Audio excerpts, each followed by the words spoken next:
There's a pattern in economic history that has destroyed 6 developed economies in the last century.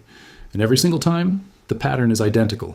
8 warning signs appear in sequence. And every single time all 8 signs appear, the economy collapses. Not recession, not downturn, total collapse. Currency worthless, savings wiped out, supply chains broken, society destabilized. 6 economies. All had the same 8 warning signs. All collapsed completely. And right now, in 2025, the United States is showing all 8 warning signs. Not 7, not 6, all 8.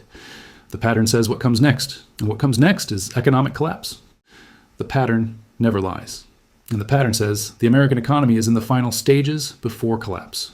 Before we go through the pattern, you need to understand what economic collapse actually means. Not in theory, in practice. What it looks like when a developed economy dies.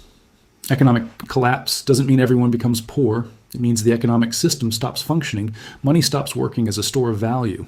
A paycheck you receive today is worth half as much by next week. Businesses can't plan because prices change daily. Supply chains break because no one trusts the currency for payment. Banks close because they're insolvent. ATMs are empty. Credit cards stop working. Savings accounts are wiped out. Pensions become worthless. The government can't pay for services. Infrastructure crumbles. Unemployment explodes. Crime rises. People barter because currency is unreliable. The middle class is destroyed. Only those who own hard assets survive. The pattern is simple.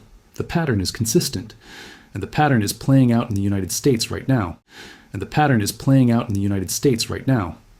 Let me lay out the 8 stages explicitly. Stage 1 is unsustainable debt accumulation. This is when government debt grows faster than the economy. Deficits become structural, not temporary. Borrowing becomes the norm. Stage 2 is money printing to finance the debt. When borrowing costs rise or lenders disappear, the government prints money to cover spending. Stage 3 is initial inflation. Prices start rising faster than normal. First, it's mild, 3 to 5%. Authorities call it transitory. They blame external factors. They don't address the root cause.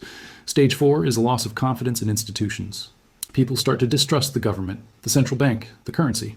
They see through the lies about inflation being temporary. They realize the system is broken.